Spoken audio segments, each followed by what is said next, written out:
السلام عليكم ورحمة الله وبركاته، وأهلا وسهلا بكل متابعين القناة. تحديث جديد لأسعار الدولار والعملات الأجنبية والعربية أمام الجنيه المصري من السوق السوداء اليوم. ولو حابب إننا نكمل ونستمر في النشر ياريت تدعمنا بلايك للفيديو. سجل الريال القطري 13 جنيه 55 قرش للشراء، 13 جنيه 75 قرش للبيع.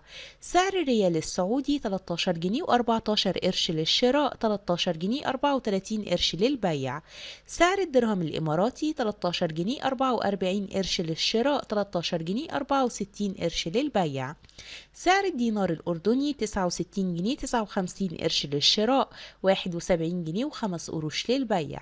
سعر الدينار الكويتي 160 جنيه 91 قرش للشراء، 164 جنيه 75 قرش للبيع.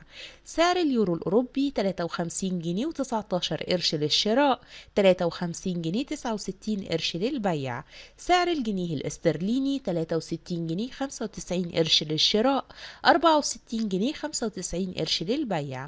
سعر الدولار الأمريكي 49 جنيه 43 قرش للشراء، 49 جنيه 69 قرش للبيع. خير الكلام ما قل ودل. إلى اللقاء في فيديو قادم إن شاء الله. دمتم في رعاية الله وحفظه وأمنه، والسلام عليكم ورحمة الله تعالى وبركاته.